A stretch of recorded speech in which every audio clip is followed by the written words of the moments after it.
Hello students, welcome to the online live classes. बच्चों, पिछली class में हमने जो पढ़ा वो है हमारा अपवर्तन, प्रकाश का अपवर्तन। प्रकाश के अपवर्तन के बारे में हमने जाना कि जब प्रकाश की किरण है वो एक माध्यम से चलकर दूसरे माध्यम में गमन करती है तो वो जो दोनों माध्यम होते हैं सघन और विरल, उन माध्यमों को पृथक करने वाला जो पृष्ठ होता है उसकी सतह से आकर जब प्रकाश की किरण टक्कर करती है तो वो अपने पथ से क्या हो जाती है, विचलित हो जाती है।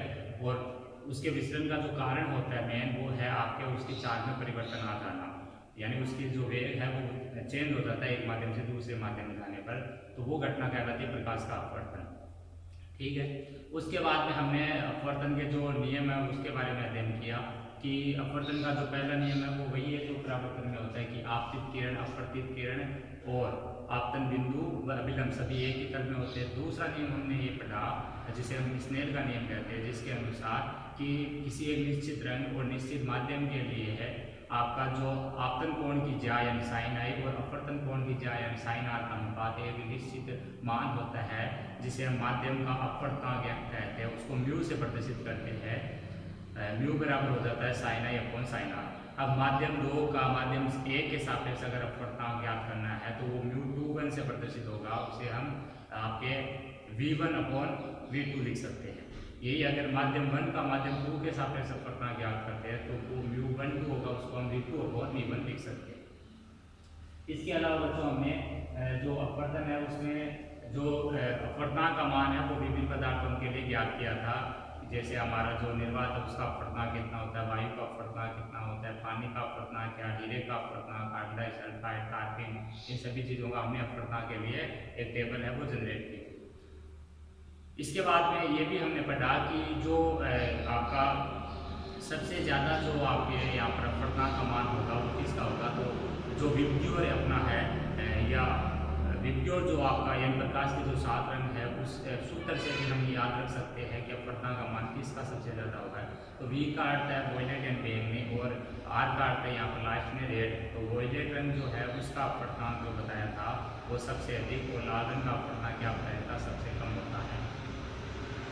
आज हम बात करेंगे बच्चों की अपवर्तन के जो घटना है उस पर आधारित जो एग्जाम्पल है उनको हम समझेंगे। जैसे आपके हो गया कि अग्रिम सूर्योदय और विलंबित अग्रिम सूर्योदय और विलंबित सूर्यास्त। इसके अलावा आपका प्रकाश का वर्ण विक्षेपण या फिर पूर्ण आंतरिक परावर्तन, ये जो 3 जो अहम घटनाएं हैं वो आपके अपवर्तन पर आधारित घटनाएं, तो इनके बारे में एग्जाम में पूछ लिया जाता है, तो इनको हम बारी बारी से स्टडी करेंगे।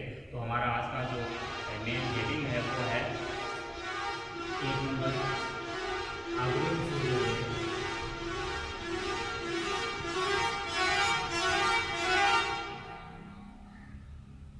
व पश्च सूर्यास्त। आज की हमारी हेडिंग है अग्रिम सूर्योदय व पश्च सूर्यास्त या विलंबित सूर्यास्त कह सकते हो आप। ये आपके अपवर्तन पर आधारित घटनाएं, अपवर्तन पर आधारित घटनाएं कह सकते हैं या अपवर्तन के उदाहरण कह सकते हैं। अपवर्तन पर आधारित घटनाओं में आपके जो है 1 नंबर है वह अग्रिम सूर्योदय व विलंबित सूर्यास्त या पश्च सूर्यास्त, दोनों ही सही है। तो अग्रिम सूर्योदय और विलंबित सूर्यास्त क्या होता है बच्चों, समझिए इस चीज को कि जो सूर्य का प्रकाश है वो जब आपके वायुमंडल की विभिन्न परतों से गुजरकर आपके पृथ्वी तक पहुंचता है तो वो जो वायुमंडल की परतें हैं वो परतें जो वायुमंडल की है वो आपके एक अपवर्तनांक माध्यम का काम करती है, यानी आप कह सकते हो लेंस या कांच की स्लेट जैसा काम करती है। तो आपकी जब किरण आएगी तो वो विरल माध्यम से आएगी और जब वो पृथ्वी पर लौटेगी तो वो माध्यम कैसा है, सघन माध्यम। तो यहाँ पर क्या है कि जब प्रकाश की किरण है वो विरल माध्यम से सघन माध्यम में एंटर करती है, यानी आपके सूर्य से निकलकर परतों से गुजर के पृथ्वी तक पहुँचती है। तो मैंने बताया था विरल से सघन में अगर कोई आपकी प्रकाश की किरण आती है तो वो क्या हो जाती है, आपके अभिलंब की ओर झुक जाती है, तो यहाँ अभिलंब की ओर झुकेगी। इसके बाद में है कि जो आपका जैसे जैसे आप ऊपर ऊंचाई पर जाते हो तो जो घनत्व का मान है वो कम होता जाता है, क्योंकि नीचे घनत्व आपका ज़्यादा है, डेंसिटी ज़्यादा है, ऊपर है घनत्व कम हो जाएगा। ठीक है। तो आपका जो ऊपर जाने पर घनत्व कम होगा, यानी ऊपर का माध्यम विरल होता जाएगा, नीचे अगर आते जाओगे तो माध्यम सघन होता जाएगा।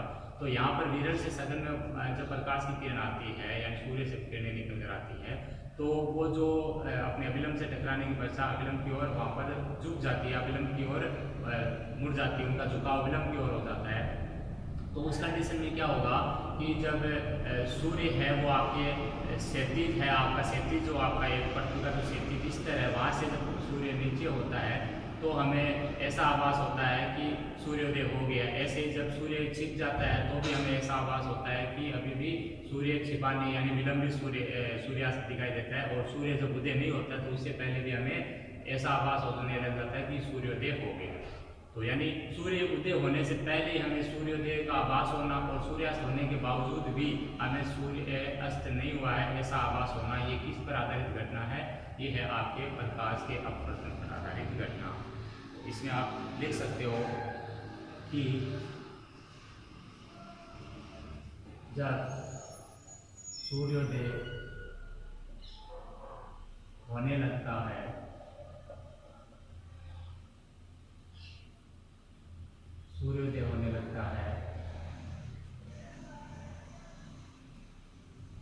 तो उससे पूर्व या उससे पहले ही सूर्य से आने वाली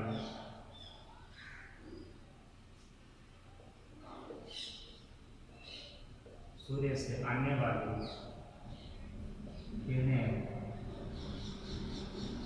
वायुमंडल की विभिन्न घनत्व यानी वायुमंडल जो करते हैं सौरमंडल, सप्ताहमंडल, आयनमंडल, मध्य मंडल, इनका घनत्व अलग अलग होता है। तो आने वाली किरणें वायुमंडल की विभिन्न परतों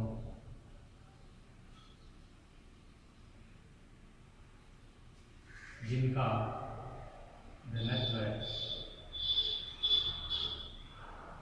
अलग अलग हो से होकर गुजरती है, यानी विभिन्न परतों से होकर गुजरती है प्रकाश की किरणें। जिससे क्या होगा, हम ये भी जानते हैं कि जैसे जैसे हम पृथ्वी से ऊपर उठते हैं, जैसे जैसे हम पृथ्वी से ऊपर उठते हैं, वायुमंडल का घनत्व क्या होता जाएगा? कम होता जाएगा।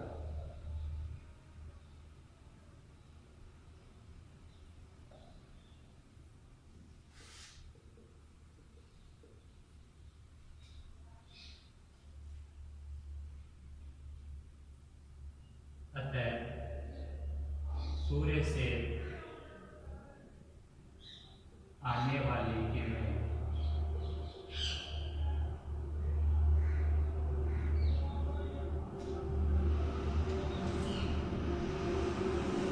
उत्तरोत्तर यानी लगातार सघन माध्यम में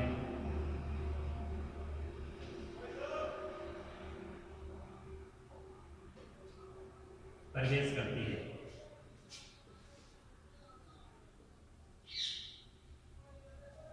जिसके परिणाम स्वरूप ये किरणें अभिलंब की ओर क्या हो जाएगी बच्चों? झुक जाएगी। अभिलंब की ओर झुक जाएगी। झुकाव अभिलंब की ओर होगा जब किरणें विरल से सघन माध्यम में आएगी तब, क्योंकि ऊपर का वायुमंडल है आपका विरल है, वहाँ पर जो है वायु का घनत्व कम होता जाएगा, नीचे वायु का घनत्व बढ़ता जाएगा, सघन माध्यम होगा। यही कारण है कि जब सूर्य से फिर से थोड़ा नीचे होता है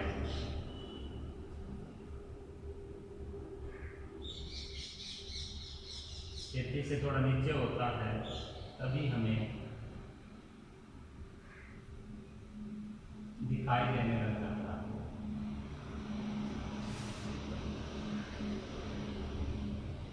यानी पूरा आपका सूर्योदय हुआ नहीं है बच्चों, तभी आप कह सकते हो कि आपको सूर्योदय का आभास होने लगता है। यानी क्षितिज से जब भी सूर्य थोड़ा सा नीचे दिखाई देगा तभी आपको ऐसा लगने लग जाएगा कि सूर्योदय हो चुका है।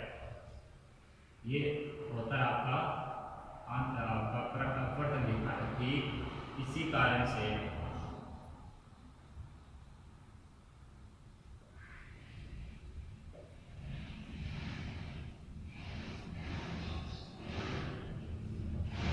सूर्यास्त के कुछ देर बाद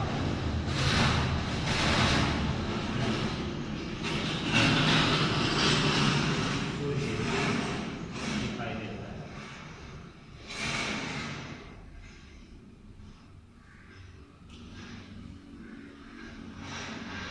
ठीक है बच्चों, तो ये आपका होता है अग्रिम सूर्योदय व विलंबित सूर्यास्त।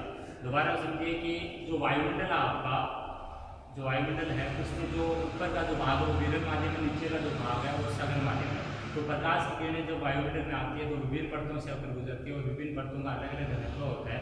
तो जब ये किरणें इन वायुमंडल की परतों से टकराएगी तो क्या होगा कि विरल से सघन में जा रही है तो वो आपके टकराने के पश्चात अभिलंब की ओर झुक जाती है। और आप जब भी ऊपर जाओगे, पृथ्वी की सतह से ऊपर उठते हो तो आपका जो घनत्व का मान है वो घटता जाता है रेगुलरली। तो इसमें क्या होगा कि जब भी आपका सूर्योदय होता है और वो क्षितिज से थोड़ा सा भी अगर नीचे होता है तो आपको ऐसा लगने लग जाएगा कि सूर्य उदय हो चुका है। यानी आपको सूर्य उदय होने का पहले से ही आभास होने लगता है। तो उससे हम कहते हैं अग्रिम सूर्योदय। और वहीं अगर सूर्यास्त कंप्लीट हो चुका है फिर भी आपको ऐसा लगता है कि अभी सूर्य है, आपका सूर्यास्त हुआ नहीं, अभी भी सूर्य हमें दिखाई दे रहा है। जो कहलाता है बस सूर्यास्त या विलंबित सूर्यास्त। इसको हम अंदर से समझ गए हो तो आपकी थोड़ी हुई है आगे संक्षिप्त से हो सकती है।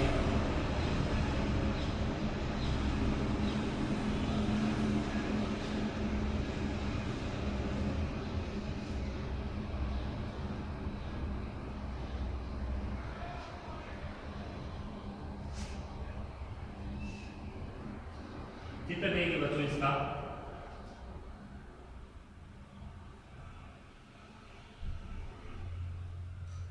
ये पृथ्वी है तो ये इसके चारों का वायुमंडल, पृथ्वी और ये चारों का वायुमंडल। आप देखो यहाँ पे ये पृथ्वी होगी, ये हो गया चारों का वायुमंडल।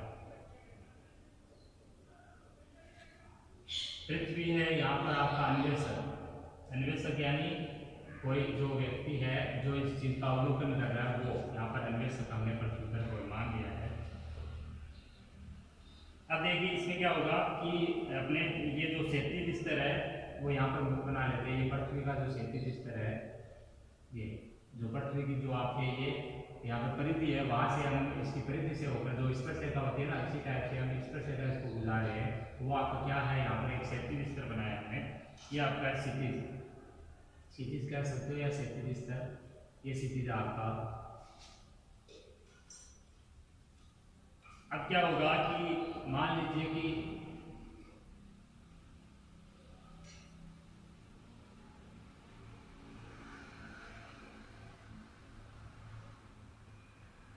यहाँ पर सूर्योदय, इधर हम सूर्योदय की बात कर रहे हैं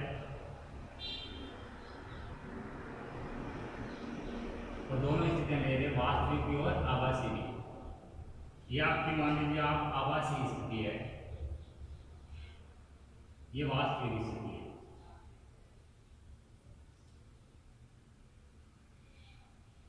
तो इसमें क्या हो रहा है कि आपके जो पृथ्वी है उसके चारों का वायुमंडल हो गया, पृथ्वी को अन्वेषक यानी कोई जो प्रेक्षक है वो खड़ा है। यहाँ पर इसके पृथ्वी के जो प्रोब यहाँ पर पृथ्वी से होकर जो रेखा गुजारी हमने वो क्षितिज स्तर माना है। अब क्या सूर्योदय के लिए बात करते हैं तो यहाँ पर क्या होगा कि जब भी सूर्योदय यहाँ पर वास्तव में यानी जब क्षितिज से सूर्य है वो नीचे है, यहाँ पर जब क्षितिज से सूर्य क्या है नीचे है, ये ऊपर है, थोड़ा ध्यान रखना चाहिए। यहाँ पर सूर्योदय देख लीजिए आप, तो ये आपका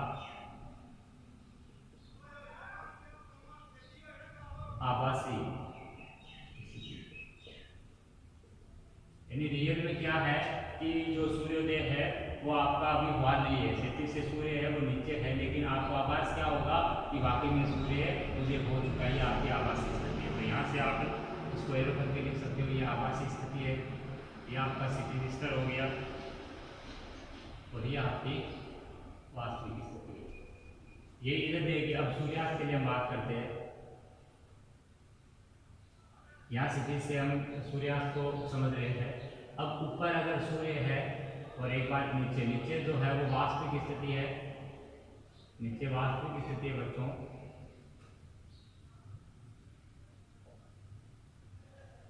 और ये है आपकी आभासी स्थिति।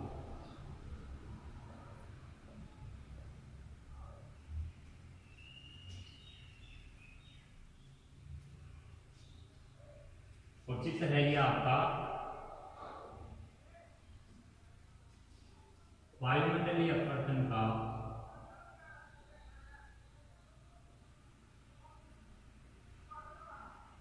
सूर्योदय व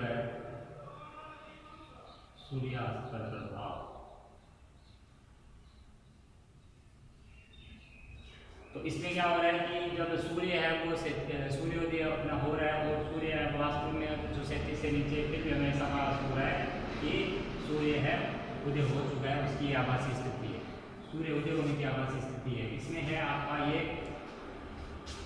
आभासी स्थिति, ये सूर्यास्त, और यहाँ पर है आपका वास्तविक स्थिति। तो यहाँ पर आपका जो सूर्यास्त है वो वास्तव में जो हो चुका है, सूर्य नीचे आ चुका है क्षितिज, इसका मतलब सूर्यास्त हो चुका है, लेकिन हमें फिर भी आभास कैसे होता है अपवर्तन के कारण कि अभी सूर्यास्त नहीं हुआ है, ये विलंबित है, या आपका पश्च सूर्यास्त कहलाता है। ये टॉपिक आपका क्लियर हुआ होगा, विलंबित आपका सूर्यास्त और अग्रिम सूर्योदय।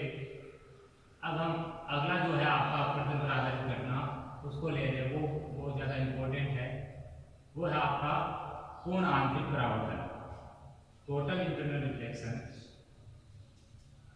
यहाँ से पूछ लिया जाता है कि पूर्ण आंतरिक परावर्तन क्या होता है, सॉरी पूर्ण आंतरिक अपवर्तन क्या होता है, उसको समझाइए। तो सेकंड है हमारा पूर्ण आंतरिक अपवर्तन।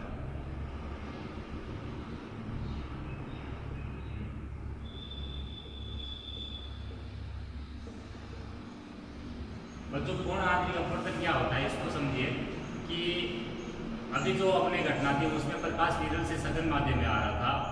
अब हम समझते हैं कि जब प्रकाश सघन से विरल माध्यम में आता है, विरल का मतलब यहाँ हवा, सघन का माध्यम कांच या फिर आपका कोई अन्य जो आपका जैसे वाटर या जल, पानी कह सकते हो, उसको हम सघन माध्यम कह सकते हैं। तो यहाँ जब प्रकाश की किरण है सघन माध्यम से विरल माध्यम में जाएगी, तो मैंने बताया था सघन से विरल में जाती है, तो वहाँ पर विरल में प्रकाश जो अपने जो कण होंगे प्रकाश के वो बहुत ज़्यादा बिखरेंगे नहीं, वो इधर वो आपके अभिलंब से दूर हट जाएगी। तो यहाँ पर जब सघन से विरल में जाएगी तो हम कह सकते हैं प्रकाश की जो किरण है वो अभिलंब से दूर हट जाएगी।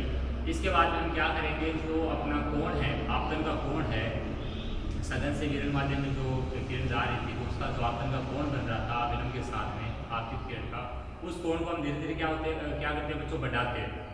जैसे पहले 40 डिग्री पर वो किरण है आकर टक्कर किया, उसको हम 45 पे ले गए, तो उस कोण को जब हम बढ़ाते हैं तो क्या होता है कि एक स्थिति ऐसी आती है जब वो आपकी जो अपवर्तित किरण है वो दोनों जो पृष्ठ है, यानी आपका विरल माध्यम और सघन माध्यम, उनको दोनों को अलग करने वाला जो वो पृष्ठ है, उस पृष्ठ पर क्या हो जाती है, उसके समांतर हो जाती है, और आपका जो उस कंडीशन में जो कोण होता है, उस कंडीशन में जो वो कोण का विशिष्ट मान होता है उसको हम क्रांतिक कोण कहते हैं। क्या कहते हैं, क्रांतिक कोण। तो क्रांतिक कोण क्या है कि जब हम आपतन कोण को और बढ़ाते हैं तो एक विशिष्ट जो कोण होता है, एक विशिष्ट कोण होता है, उसका मान क्रांतिक कोण होता है, जिस पर आपका क्या होगा कि जो आपकी जो दोनों पृष्ठों को जो पृथक आने वाली सतह है उस पर आपकी जो अपवर्तित किरण है वो उसकी क्या हो जाती है, समांतर हो जाती है। तो वो कोण आपका कौन सा होगा, क्रांतिक कोण। और उस कंडीशन में जो आपका ये जो आपका अपवर्तन का कोण होगा वो 90 डिग्री हो जाएगा, ये ध्यान रखिए, क्योंकि अभिलंब है वो आपके जो अपवर्तित किरण है उसके दोनों पृष्ठों के समांतर हो जाएगी, इस वजह से वो 90 हो जाएगा। फिर हम क्या करेंगे, और आपतन कोण को बढ़ाएंगे, और जब हम आपतन कोण को और बढ़ाएंगे, यानी यहाँ पर मेन जो काम है हमारा आपतन कोण को बढ़ाते रहना। आपतन कोण शुरू में जो किरण टकराई उससे थोड़ा थोड़ा हमने बढ़ाया तो क्या हुआ आगे जाकर वो जो दोनों पृष्ठ जो समांतर जो दोनों अपने सघन माध्यम विरल माध्यम को पृथक करने वाला जो पृष्ठ है उसके समांतर हो गई थी वो अपवर्तित किरण, और आज का मान 90 डिग्री हो गया था। तो उस कंडीशन में जो कोण लिया था हमारा जो आई का मान जो था वो हमारा क्रांति कोण बन गया था। जैसे 45 डिग्री पर हमारी वो किरण 90 डिग्री के जो कोण बना रही है अभिलंब के साथ में, तो हमारा वो जो आई का मान है वो क्रांति कोण है। बच्चों क्रांति कोण आई का ही दरअसल मान है। फिर हम क्या करेंगे, आई का मान और बढ़ाएंगे, क्रांति कोण से क्या करेंगे और आगे बढ़ाएंगे। तो क्रांति कोण से जब हम आगे और बढ़ाएंगे तो हम चाहेंगे कि हमारी जो किरण है वो अपवर्तन करे, यानी जो किरण है वो सघन से विरल माध्यम में जाए और अभिलंब की ओर झुके या अभिलंब से दूर हटे, ऐसा होना चाहिए। लेकिन किरण के साथ ऐसा नहीं होता है। जब भी हम आपतन कोण का मान और बढ़ाते हैं तो वो किरण क्या होती है, टक्कर करने के बाद में वापस उसी माध्यम में लौट आती है, यानी उसी सघन माध्यम में वो क्या हो जाती है, अपवर्तित हो जाती है, जो कि क्या कहलाता है, पूर्ण आंतरिक परावर्तन, टोटल इंटरनल रिफ्लेक्शन। पूर्ण आंतरिक परावर्तन पर हमारा जो प्रकाश तंतु है, ऑप्टिकल फाइबर जो केबल, जिससे हम क्या करते हैं, ट्रांसमिशन करते हैं इसका इंटरनेट का, तो ऑप्टिकल फाइबर केबल है, प्रकाश तंतु किस पर काम में आने वाली युक्ति है, पूर्ण आंतरिक परावर्तन पर काम में आने वाली युक्ति है। तो पूर्ण आंतरिक परावर्तन में हम लिखते हैं कि जब प्रकाश की किरण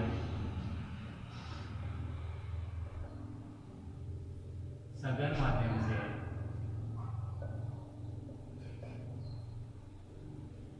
विरल माध्यम में प्रवेश करती है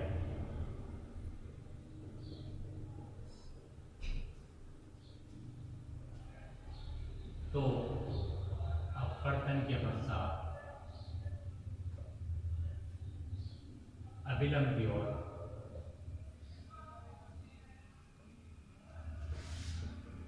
क्या हुआ, झुक जाती है। सघन माध्यम से जब प्रकाश की किरण सघन माध्यम से विरल माध्यम में एंटर कर रही है यहाँ पर, तो वो अभिलंब की ओर झुक नहीं जाएगी, अभिलंब से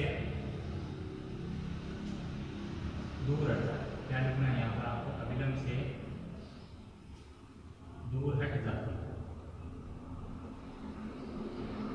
और इस कंडीशन में मैंने क्या बताया कि जब विरल से सघन में जाएगी तो आई का मान बड़ा होगा आर से, यानी आपतन कोण का मान बड़ा होगा अपवर्तन कोण से, और यहाँ पर क्या होता है, आई का मान छोटा होता है, आई का मान छोटा होता है आर से। आई जैसे आगे लिख सकते हो आप, यदि आपतन कोण आई के मान को और बढ़ाया जाए, क्या किया जाए, और बढ़ाया जाए, तो आपतन कोण के एक विशिष्ट मान, यही है अपना इंपॉर्टेंट क्रांति कोण, जिसको मैंने क्रांति कोण नाम दिया कि जब मैं आई को और बढ़ाता हूँ बच्चों, मैंने क्या कहा कि आई के मान को जब मैं बढ़ा रहा हूँ, तो आई के मान को बढ़ाने पर क्या होगा, आपतन कोण का एक जो विशिष्ट मान होगा, जैसे मान लो 40 डिग्री था शुरू में, मैंने बढ़ाकर उसको 50 से 45 48 कर दिया, तो आपतन कोण का ये जो विशिष्ट मान है 45 48 कुछ भी है, इस विशिष्ट मान को हम कब आपतन कोण कहेंगे, इस विशिष्ट मान को क्रांति कोण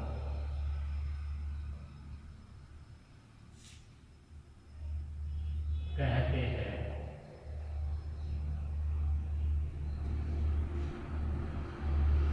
इस पर क्या होगा, अपवर्तित किरण जो होगी बच्चों, अपवर्तित किरण दोनों माध्यमों को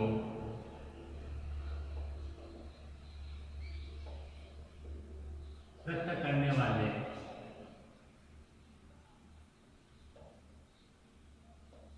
पृष्ठ के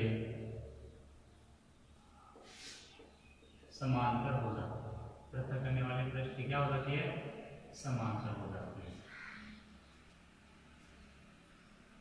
इस अवस्था में अपवर्तन कोण जो होगा बच्चों वो कितना हो जाएगा, 90 डिग्री। दोबारा समझिए, आपकी किरण सघन माध्यम से विरल माध्यम में जा रही है, क्लियर है, सघन से विरल में जाती है, मैंने अपवर्तन में बताया था, साथ की किरण है अभिलंब से दूर हट जाती है, क्योंकि आई क्या होता है, छोटा होता है आर से। फिर है मैंने कि आई का मान है जब मैं बढ़ाऊंगा, आई का मान जब मैं बढ़ाऊंगा तो क्या होगी घटना कि आई का मान जब मैं बढ़ाऊंगा तो एक आई का एक विशिष्ट यानी एक फिक्स मान हो जाएगा ऐसा, जिसे हम क्रांतिक कोण तब कहेंगे जिस पर दोनों माध्यमों को पृथक करने वाला जो सतह है या पृष्ठ है उसके समांतर हो जाएगी कौन सी किरण, अपवर्तित किरण। यानी वो अपवर्तित किरण है बाद में वो सघन से विरल में तो जाएगी लेकिन विरल में जा नहीं पाएगी, वो उस माध्यम के जो दोनों परतों को आपके एक दूसरे से अलग करेगा उसी के समांतर हो जाएगी। और आर का मान उस कंडीशन में अपने अभिलंब के साथ में कितना बन जाएगा, 90 डिग्री।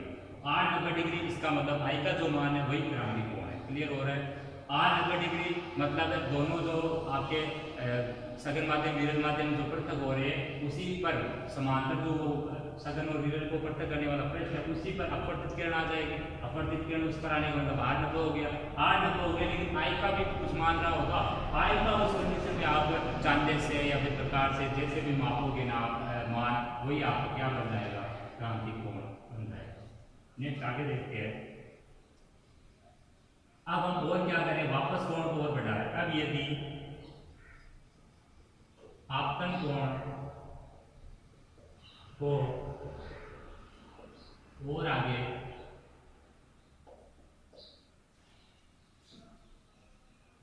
बढ़ाया जाए, आपतन कोण को और आगे बढ़ाया जाए तो प्रकाश की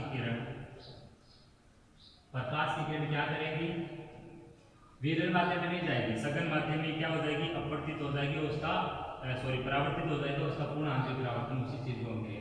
तो प्रकाश की किरण है विरल माध्यम में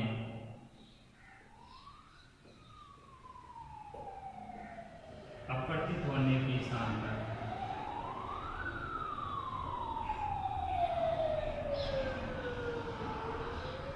सघन माध्यम में ही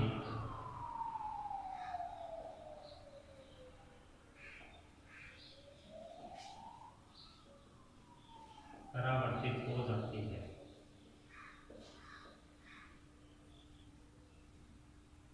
जिसे पूर्ण आंतरिक परावर्तन कहते हैं। क्या कहते हैं बच्चों, पूर्ण आंतरिक परावर्तन।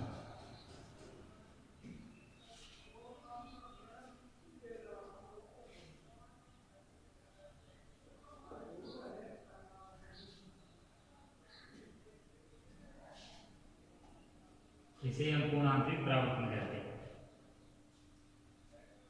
प्रकाश तंतु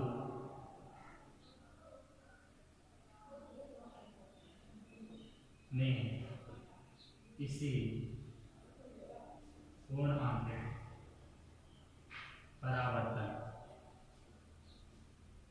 प्रभाव का उपयोग होता है। पूर्ण आंतरिक परावर्तन का यूज कहाँ पर है, प्रकाश तंतु ऑप्टिकल फाइबर में। तो कहने का मतलब है कि पूर्ण आंतरिक परावर्तन का मतलब है कि जब प्रकाश की किरण सघन माध्यम से विरल माध्यम में जाएगी तो क्या होगा, अभिलंब से दूर हट जाएगी, हम आपतन कोण को और आगे बढ़ाएंगे तो आगे बढ़ाने पर एक स्थिति ऐसी आएगी जिस पर आर 90 डिग्री हो जाएगा, अपवर्तित किरण है दोनों माध्यम को पृथक करने वाले सतह पर समांतर हो जाएगी उसके, और उस कंडीशन में जो आई का मान होगा वो क्रांतिक कोण कहलाएगा, जिसे हम आई सी से निरूपित करते हैं, क्रिटिकल एंगल कहते हैं उसको। इसके बाद हम आपतन कोण को और आगे बढ़ाएंगे बच्चों, तो क्या होगा कि हमारी जो किरण है वो सघन से विरल माध्यम में जाने की बजाय क्या होगा कि उसी माध्यम में परावर्तित होकर रह जाती है, जिसे हम क्या कहते हैं, पूर्ण आंतरिक परावर्तन कहते हैं। प्रकाश तंतु इसी पर आधारित एक युक्ति कह सकते हो आप, या फिर प्रकाश तंतु इसी पर काम करने वाली डिवाइस है। अब इसको चित्र से समझते हैं। हर चीज को आप चित्र से समझोगे तो आपको थ्योरी लिखने में ज़्यादा दिक्कत आएगी नहीं। तो आप थ्योरी को पहले समझिए फिर उसका नीचे चित्र भी बनाइए। इंपॉर्टेंट चीजें चल रही है आपके।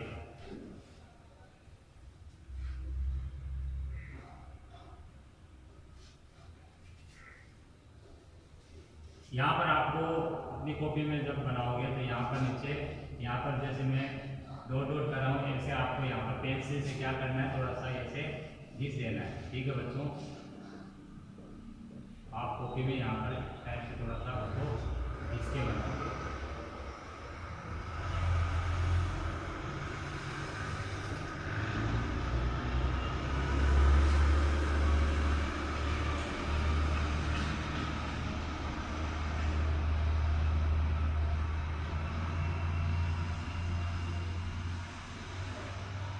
यह आपका विरल माध्यम है।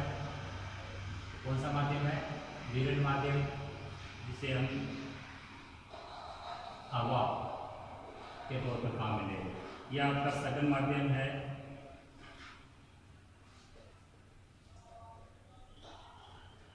जिसमें आप पानी लिख सकते हो कि पानी आपका सघन माध्यम का एग्जाम है। अब हमारे इस माध्यम में क्या होगा कि जो प्रकाश की किरण आएगी ये आपतित किरण होगी, और ये विलंब के साथ में जो कोण होगा आई, ये आपतित किरण है बच्चों।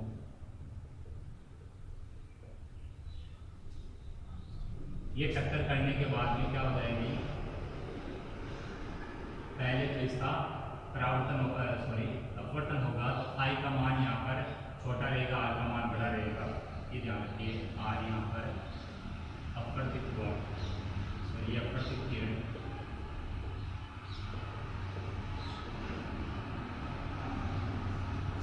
यहाँ आई का मान क्या है बच्चों?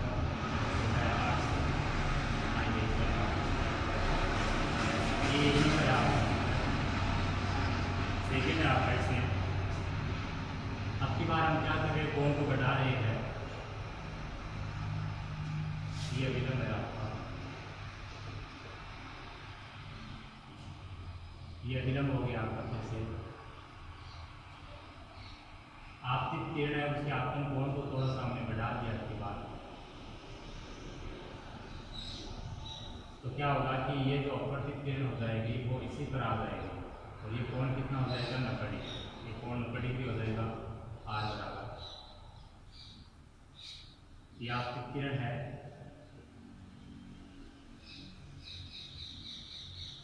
ये अपवर्तित किरण, और ये जो कोण है आई, इसको हम बच्चों क्रांति कोण कह सकते हैं। आई या इसको आई सी से निरूपित कर सकते हो, क्रांति कोण। कौन सा कोण? क्रांति के क्रिटिकल एंगल। लास्ट में हम क्या लेंगे कि जब कोण को और बढ़ाएंगे बच्चों, तब क्या होगा देखिए। अब की बार हमने कोण को और ज़्यादा बढ़ा दिया, यहाँ से ये कोण अब की बार और बढ़ गया, आई का मान और बढ़ा दिया। ये 3 नंबर आपको, ये सी है आपका लास्ट। तो यह आपकी किरण है।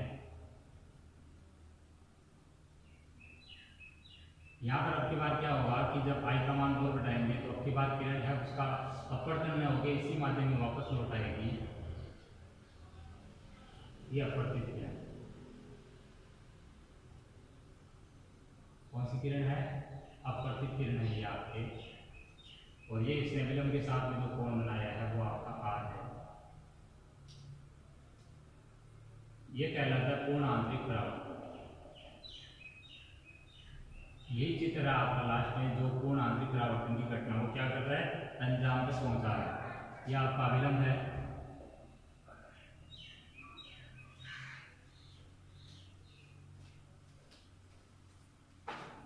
यह आपका चित्र बना है पूर्ण आंतरिक परावर्तन की घटना के लिए।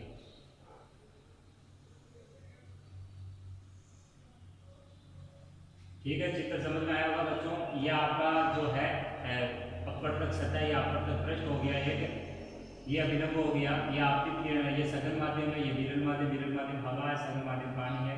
जब ये आपतित किरण यहाँ से टक्कर करेगी तो आपतन कोण आई है, और यहाँ पर अपवर्तित किरण है, यानी इसका इसमें अभी अपवर्तन ही हो रहा है, इसलिए आपतित किरण जो है उसका जो आपतन कोण है उससे अपवर्तित किरण का जो कोण है वो ज़्यादा है। कारण क्या है? क्योंकि सघन से विरल में जाती है तो किरण क्या हो जाती है? विलंब से दूर हट जाती है, इसलिए ये विलंब से दूर हट रही है। यहाँ दूसरे चित्र में क्या है कि हमने आई का मान है बढ़ाया, आई का मान बढ़ाया तो आई का एक ऐसा विशिष्ट मान प्राप्त हुआ जिस पर आपकी अपवर्तित किरण है वो आपकी इससे विरल माध्यम में जाकर क्या हो गया कि दोनों माध्यमों को पृष्ठ करने वाला ये जो अपवर्तन करने वाला जो ये सतह है इसी के ऊपर क्या होगी?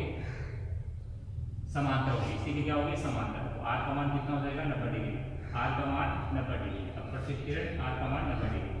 अगले और ये जो आई का मान इस कंडीशन में उसी को मैंने बताया था, इसी को क्रांति कोण या इसी से प्रदर्शित करते हैं। लास्ट हमारा कि जब आपकी किरण है उसके कोण को और बढ़ाया हमने, तो अगली बार हमने ये चाहा कि उसका अपवर्तन हो, लेकिन उसका अपवर्तन फिर भी नहीं हुआ। क्या हुआ? वो टकराने के पश्चात में उसी माध्यम में क्या होगी? परावर्तित होगी, और जिसको हम क्या कहते हैं? पूर्ण आंतरिक परावर्तन। और प्रकाश जो है वो इसी पर आधारित एक काम करने वाली युक्ति है। तो आज की इस सेशन को यहीं पर विराम देते हैं। यूट्यूब पर आप अगर इसको देखते हो तो लाइक शेयर कीजिए और जो नोटिफिकेशन बेल है उसको दबाइए, ताकि जब भी मैं नया वीडियो डालूँ तो आपको जल्दी से जल्दी सबसे पहले देखने को मिल जाए। आज की इस क्लास में इतना ही, धन्यवाद।